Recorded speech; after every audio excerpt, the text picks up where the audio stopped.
अधिक मास जानते हो ना, आपकी बार आ रहा है, चालू होगा। 2 जेठ हैं, एक जेठ इतना भारी पड़े, 2 जेठ कहीं करेगा। 2 जेठ अधिक मास का महीना भगवान शिव के स्मरण का माह, ठाकुर जी के भजन का महीना, भगवान नारायण के लाड लड़ाने का महीना। हो करें में भजन,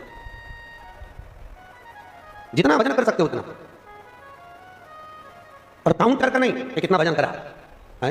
कई लोग हाथ में बटन दबाते रहते हैं, राम राम राम राम, काउंट नहीं करना, कर लो जितना कर सकते हो। अधिक मास के महीने में जितना पुण्य कमा सकते हो कमा है। अधिक मास की पंचमी तिथि के दिन गन्ने का रस जानते हो, एक का रस, गन्ने का रस तुलसी जी के क्यारे में हाथ में लेकर 7 बार अपना नाम और गोत्र बोलकर छोड़ दो। जिंदगी में 3 साल में तो करोड़पति बनकर बैठ जाओगे। अभी लक्ष्मी की कमी नहीं, टेंशन में जिंदगी जी रहे हो तो अधिक मास की शिवरात्रि मत छोड़ना। 5 दिए अधिक मास की शिवरात्रि पर जरूर लगाना। पहला, शंकर मंदिर के द्वार पर, मतलब शिव मंदिर के बाहर। दूसरा, बेलपत्री के वृक्ष के नीचे। तीसरा, आंवले के वृक्ष के नीचे। चौथा, नदी का घाट या कुएं का घाट या तालाब का घाट या सरोवर का घाट या आपके घर में कोई पानी का हंडा हो उसके पास में। और 5वां, अपने दरवाजे की चौखट पर राइट हैंड में दिया अवश्य लगा। ये अधिक मास की शिवरात्रि पर जरूर करना। जिंदगी में कितना भी धक्का खा रहे हो गए, भगवान हाथ पकड़कर खींच बाहर कर देगा। शिव तत्व को जाने। अमावस्या, पुरुषोत्तम के मास, तुलसी की लकड़ी पानी में घुमाकर, लकड़ी नहीं हो तो माला तो होगी ही, जल में भ्रमण कराकर, जल में घुमाकर, तुलसी की लकड़ी को जल में डालकर स्नान जो करता है, मात्र घुमाना है, लकड़ी डालकर नहीं रखना है, घुमाकर अपने पूजन वाले स्थान पर रख लो, या पानी में पहले से घुमा लो, उस पानी को ले जाकर डाल दो। अमावस्या स्नान जो जीव करता है, शिव महापुराण की कथा कहती है, जितनी वर्ष में सोमती पड़ती है, सोमती अमावस्याएं पड़ती हैं, शनिचरी अमावस्याएं पड़ती हैं, सारी अमावस्या का पुण्य उस जीव के खाते में चला जाता। कितने मालपुए दान करते हैं अधिक मास में? 33। 31 नहीं लिखे हैं, अधिक मास की कथा में लिखे हैं 33। 33 ही क्यों करते हैं? काहे के लिए करे जाते हैं 33 मालपुए? कोई महाराज जी से पूछियो कि भैया 33 ही क्यों, 31 कर दो, 32 कर दो, और मालपुए ही क्यों? रसगुल्ला कर दो, इमरती कर दो, जलेबी कर दो, पर मालपुए लिखे हैं अधिक मास की कथा में, मालपुए, और वो भी 33, 31 नहीं। अभी तक आपने जितने भी दान करे, 21 कर लो, 11 कर लो, 108 कर लो, पर 33 ही मालपुए अधिक मास में। तो अधिक मास की कथा में यह वर्णन किया गया है कि मालपुए इसलिए दान करे जाते हैं क्योंकि मालपुए जब बनाए जाते हैं तो उसमें बारीक बारीक छिद्र हो जाते हैं। जितने मालपुए में छिद्र पड़ते हैं उतने नरकों में हमारे घर के पूर्वजों को जाना नहीं पड़ता और वो परमात्मा के धाम चले जाते हैं। इसलिए मालपुए दान कर जाते हैं, रसगुल्ला नहीं। और 33 क्यों? 30 दिन के तो 30, 31वें नंबर का मालपुआ। हमने अगर बेटी के घर का अन्न खा लिया हो, हमने बेटी के घर का अगर भोजन कर लिया हो तो उसका दोष ना लगे, इसलिए 31वें नंबर का मालपुआ दान होता है। 32वें नंबर का मालपुआ हमने ब्राह्मण और गुरु के घर का अगर कुछ खा लिया हो तो उसका दोष ना लगे, इसलिए 32वें नंबर का मालपुआ होता है। और 33वें नंबर का मालपुआ हमने किसी के घर का सूतक या सावड़ का खा लिया। सूतक सावड़ जानते हो ना? मरे के बाद में अगर किसी के यहाँ कुछ पा लिया जाए तो सूतक का है, और सावड़ मतलब किसी के बच्चा जन्म ले ले उसके अंतर्गत हम भोजन कर ले तो सावड़ का। हमने अगर सूतक या सावड़ का भोजन कर लिया हो तो हमें दोष ना लगे, इसलिए 33वें नंबर का मालपुआ होता है। ये 33 मालपुए का दान इसलिए करा जाता है कि हम नरकों में ना पड़े, हमारे पूर्वज, हमारे घर के जितने भी पूर्वज गए हैं वो नरक में ना पड़े, इसलिए मालपुए का दान देने से हमारे पूर्वज तर जाता है। मालपुए का दान 33। तो शिव कथा कर रही है। चंचुला ने भगवान शिव के मंदिर में बैठकर कथा का रसपान करा, और उस रसपान को करने के बाद में मन में थोड़ा सा ग्लानि उत्पन्न हुई, थोड़ा दुख हुआ, मैंने क्या कर दिया, अपना जीवन यूं ही निकाल दिया, बचपन गवा दिया, जवानी गवा दिया, धेड़ी गवा दी, और बुढ़ापा आ रहा है तो वो भी यूं नष्ट हो जा रहा है। चोरी का अन्न लाते थे, मैं खाती थी, वो जीवन गया। अब थोड़ा भजन किया, वापिस गई चंचुला। जिस ब्राह्मण ने शिव महापुराण की कथा सुनाई थी उसी ब्राह्मण के पास पहुंची, उसी ब्राह्मण के पास। ब्राह्मण देवता, ब्राह्मण देवता, गुरुजन, आप मंदिर में शिव कथा कह रहे थे और कथा में मैंने बहुत सारा व्याख्यान सुना कि पापी को कैसा कैसा त्राण भोगना पड़ता है। प्रभु, मैं बेधव्य विधवा, ऐसा कोई कथा सुना दीजिए जिससे मैं परमात्मा के धाम को चली जाऊं। ब्राह्मण ने वापिस शिव महापुराण की कथा सुंदर सरोवर के तट पर चंचुला को श्रवण कराई, और चंचुला उस कथा को सुनकर भगवान शंकर के कैलाश धाम पर पहुंच गई, जहां पार्वती जी की सखी बनकर निवास किया है चंचुला। इतनी पापी की पत्नी होने के बाद, बिंदु जो कपटी था, पापी था, छली था, उसकी पत्नी होने के बाद भी यहाँ भाग पार्वती की सहेली का, पार्वती जी की सखी बनी। बड़ी सुंदर। चंचुला के मन में आया कि मैं तो पार्वती जी की सखी बन गई, मैं पार्वती जी की सहेली बन गई, परंतु मेरे मन में एक दुख है, क्योंकि मेरा पति, अब मैं सहेली बनकर निवास कर रही हूँ, मेरा पति जिसने छल करा, जिसने चोरी करी, जिसने कपट करा, जिसने बेईमानी करी, जिसने प्रपंच करा, वो तो एक प्रेत योनि में हो गया, प्रेत योनि में घूम रहा है, उसकी मुक्ति कैसे हो, उसका मोक्ष कैसे? तो सूत जी सोनक जी को कह रहे हैं, उस पति के मोक्ष के लिए चंचुला ने पार्वती जी से पूछा, मां जगत जननी अम्बा, जगत धात्री मां दुर्गा, हे जगदम्बा, हे पार्वती, कुछ ऐसा नियम बता दो जिसको मैं कर कर अपने पति को मोक्ष दे दूं, प्रेत योनि से वो छूट जाए। तब चंचुला के शब्द सुने तो तुरंत पार्वती जी बोली, इसका तो एक ही उपाय है, अगर जिस कथा को मैंने शंकर जी के मुख से सुनी थी, वही शिव महापुराण की कथा अगर तेरे पति के निमित्तार्थ कराई जाए तो तेरा पति भी मोक्ष पा जाएगा, और वापिस मोक्ष पाकर तू अखंड सौभाग्य को धारण कर सकती है। अरे बोलो जम के। 26वें नंबर के मालपुए पर अधिक मास में विष्णु पुराण में लिखा है, 26वें नंबर के मालपुए पर अगर वैजंती माला को रखकर दान दे दिया जाए तो जिंदगी में कभी कमर घुटने का दर्द होता ही नहीं है, कभी जिंदगी भर नहीं होता। वैजंती का दान इतना प्रबल है। वैजंती माला 26 अधिक मास में 33 मालपुए में से 26वें मालपुए पर अगर वैजंती माला का दान कर दिया जाए तो वो माला की प्रबलता से घुटने और कमर का दर्द शांत हो जाता है, समाप्त। और वैजंती माला का इतना क्रम है साहब कि घर में ठाकुर जी को बिना वैजंती माला के कभी नहीं रखना।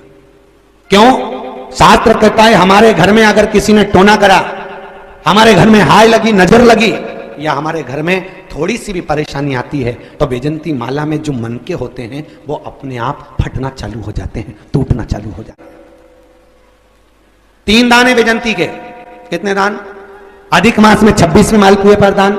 वैजंती का दूसरा दान हमारे यहां कहा गया, वैकुंठ चतुर्दशी के दिन वैजंती का दान कर देने से लक्ष्मी की घर में कभी कमी नहीं होती। काय का दान? जम के बोलो, वैजंती का। कौन से दिन? वैकुंठ चतुर्दशी के दिन। तीसरा दान वैजंती का बसंत पंचमी के दिन अगर वैजंती का दान कर दिया जाए तो उस घर में कभी क्लेश नहीं होता, सास बहू देवरानी जेठानी में अपार प्रेम रहता है। कौन से दिन?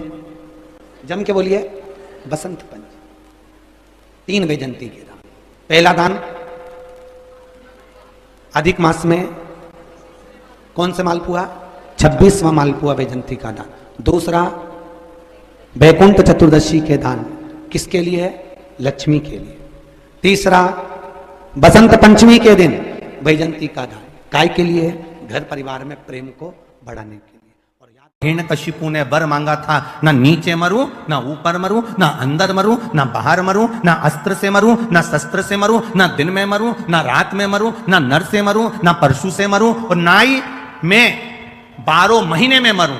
भगवान ने तथास्तु कह दिया था, और एक अधिक कर कर मेरे भगवान ने एक अधिक कर कर मलमास को प्रकट करा, अधिक मास को प्रकट करा, और अधिक मास को प्रकट कर कर उसको उस अधिक मास में नरसिंह भगवान प्रकट होकर हिरण्यकशिपु का संहार करे। माता लक्ष्मी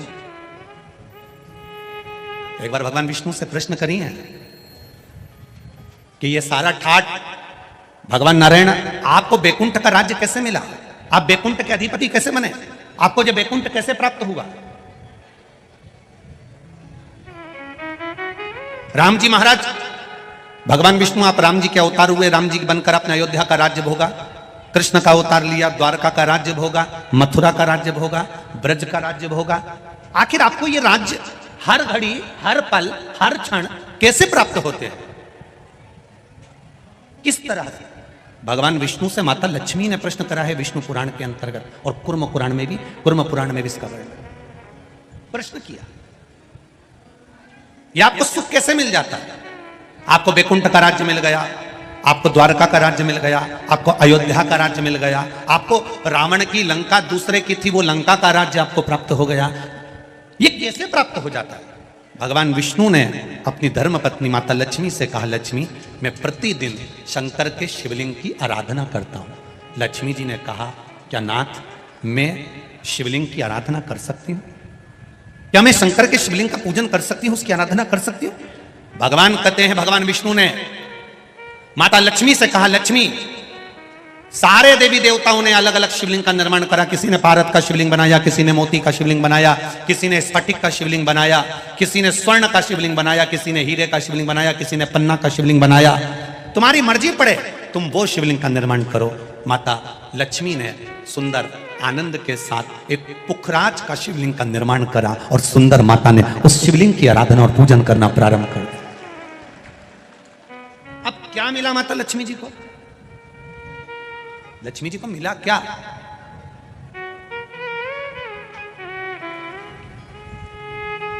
क्या प्राप्त हुआ माता लक्ष्मी जी?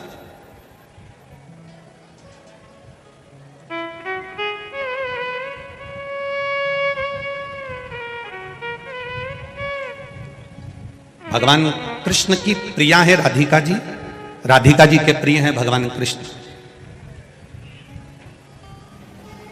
राम जी को बीच में कुब्जा भी मिली, सुपनखा भी मिली, पर मेरे नारायण को बहुत कुछ प्राप्त हुआ। पर आज भी लक्ष्मी जी को क्या मिला है? तो कहा, लक्ष्मी तुम किस चीज के लिए शिव जी की आराधना कर रही हो? लक्ष्मी जी कहती हैं, बस आपके चरण की सेवा मुझे दिन रात मिले। नारायण कहते हैं, मैं तो भगवान शिव के सेवा में लगा रहता हूं और आप मेरे चरण की सेवा मांग रही हो?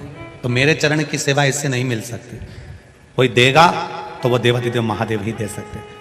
घोर तप माता लक्ष्मी ने करना प्रारंभ करा। शिवलिंग का स्नान कराती, शंकर भगवान का अभिषेक करती, शंकर भगवान की पूजन करती, शिव जी का सुंदर आनंद से श्रृंगार करती। मेरे देवाधिदेव महादेव, मेरे काल अधिपति महाकाल राजा, मेरे विश्वनाथ भगवान स्वयं उस शिवलिंग में से प्रकट होकर बोले, लक्ष्मी तुम्हें क्या चाहिए? लक्ष्मी जी कहती हैं, प्रभु आपने मेरा विवाह नारायण के साथ तो कर दिया, और नारायण दिन रात आपकी सेवा में लगे रहते हैं, तो उनके चरण मुझे नहीं मिल पाते। शंकर भगवान ने कहा, मैं वचन देता हूं लक्ष्मी, तू नारायण के चरणों में सदा विराजमान मिलेगी।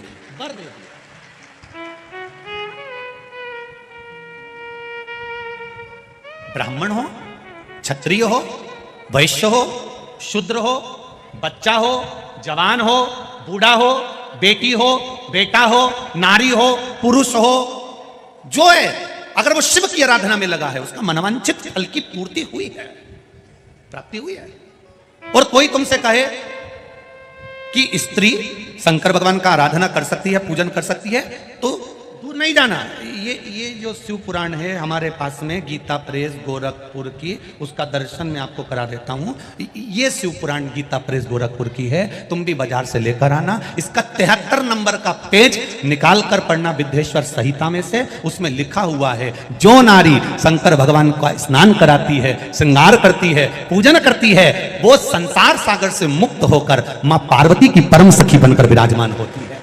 यह विद्येश्वर संहिता कह रही है। और इसी शिव महापुराण का 73वें नंबर का पेज पढ़ने के बाद में 75 नंबर पेज को पढ़ना विद्येश्वर संहिता का।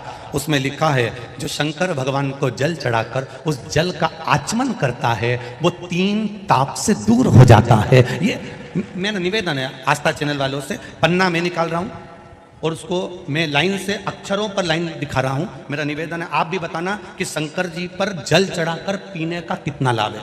प्रश्न नंबर 75।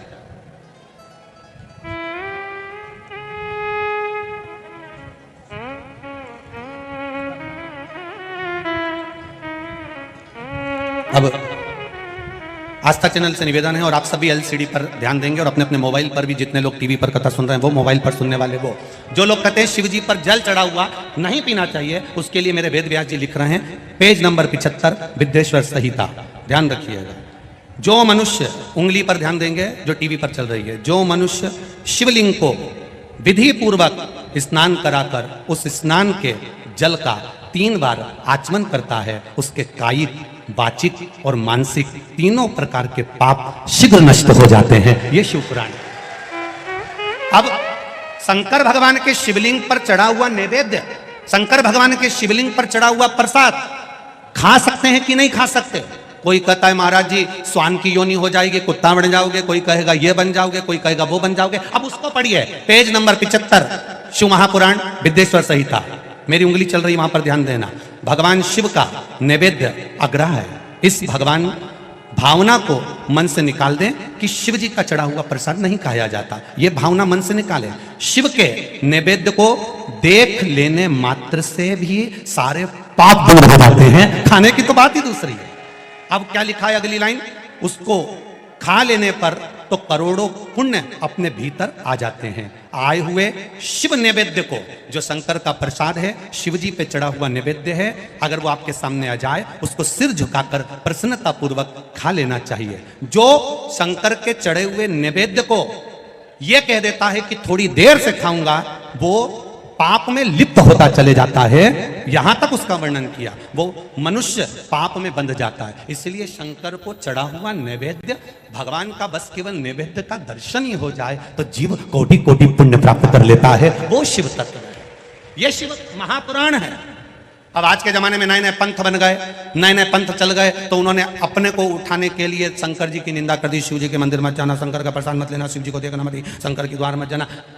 हम किसी पंथ की पुस्तक की बात नहीं करते, क्योंकि सबने अपने अपने पंथ बनाए तो सबने अपने अपने भाव से लिखा। हम वेद व्यास जी ने जो विद्येश्वर संहिता में लिखा, उस शिव महापुराण का वर्णन करते हैं, जो आपने 75 नंबर पेज गीता प्रेस गोरखपुर की शिव महापुराण पुस्तक का आनंद करते हुए इस पुराण में पढ़ा। विद्येश्वर संहिता स्मरण, भ्रांति निकालो मन से। लोग भटकाएंगे, लोग तुम्हें भ्रमित करेंगे, तुम शंकर जी की आराधना करने लगोगे, भगवान का भजन करने लगोगे, भक्ति में डूबने लगोगे, डूबने लगोगे, डूबने लगोगे, डूबने लगोगे, तो लोग तुम्हें भ्रम उत्पन्न करेंगे। शंकर मंदिर मत जाना, शिव जी का प्रसाद मत लेना, शंकर जी पे चढ़ा हुआ जल मत पीना, लोग तुम्हें भ्रमित करेंगे। उस भ्रम से निकालती है मेरी शिव महापुराण की कथा। आप एक एक शब्द का स्मरण करो। मेरा निवेदन है, जिसने शिव को जान लिया उसने संपूर्ण जीवन भगवान के सुपुर्द अपना कर दिया और अपने जीवन को भगवान शिव का मात्र स्मरण कर लेने पर, भगवान शंकर का मंत्र का जाप कर लेने पर, भगवान शंकर के नाम स्मरण में डूब जाने पर जीव को आनंद की अनुभूति तो होती ही है, साथ में कार्य की सिद्धि भी होती है।